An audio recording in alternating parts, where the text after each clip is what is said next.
Dragsters roar out of the starting line in a cloud of smoke, and then it's a blur.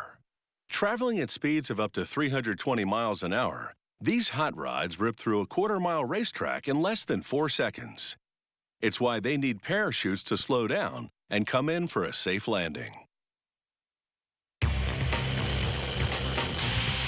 Blink a couple of times and the race is over. Packing an incredible 8,000 horsepower, a dragster is at least 50 times more powerful than a subcompact car. With fat rear tires for traction and a tapered aerodynamic body, the dragster is engineered for one thing only: speed. Production begins with the heart of the vehicle, the powerful 8-cylinder engine. To reduce drag, the engine block is made of lightweight aluminum.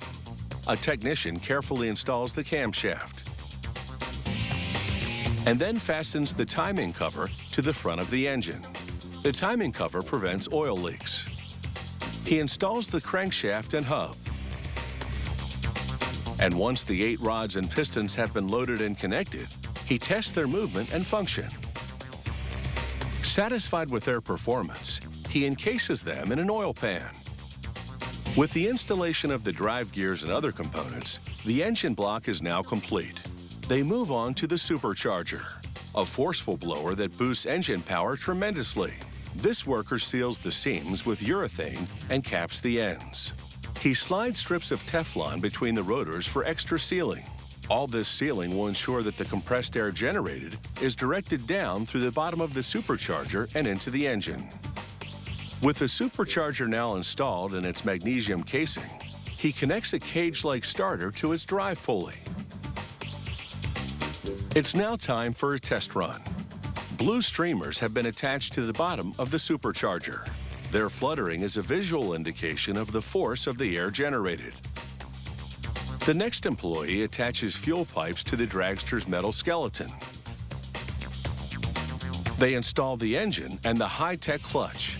This racing clutch is equipped with 5 discs to transfer power from the engine directly to the wheels.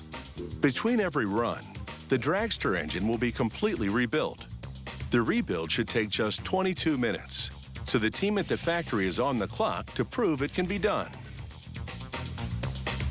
The technician torques the cylinders to the engine block. He installs the fuel distribution system and connects the hoses to the cylinder heads. Dragsters run on nitromethane, known as top fuel in the sport. It delivers more power per stroke. Still on the clock, the crew transfers the supercharger to the engine and connects it to the intake manifold. They use super-strength Kevlar strapping to restrain the supercharger in the event of an explosion. They loop a belt over the gears that drive the supercharger. They adjust the engine valves and then check to confirm the valves move freely. They cover the valves with this titanium lid to prevent oil leaks and keep all the parts in place. A technician connects spark plugs to the engine through slots in the cover, 2 per cylinder. With each step carefully timed and executed, it has taken 22 minutes for the crew to get this dragster engine in rip-roaring shape.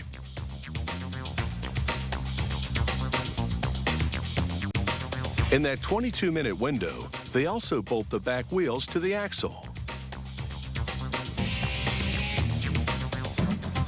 They then slide the steering wheel into place in the cockpit and give it a try to confirm that it steers the tires at the front of the dragster. Also part of the 22-minute routine, a check of the fuel lever and the loading of the parachutes. They'll be tested at every pit stop before repacking. Finally, they fill up the tank with nitromethane fuel. This high-performing fuel is both volatile and corrosive, so there's a protective cover. This dragster is almost ready for the starting gate. All it needs is a sponsor to pay all the bills. One last test of the clutch, and this dragster is ready for the track. And it's off in a cloud of tire smoke.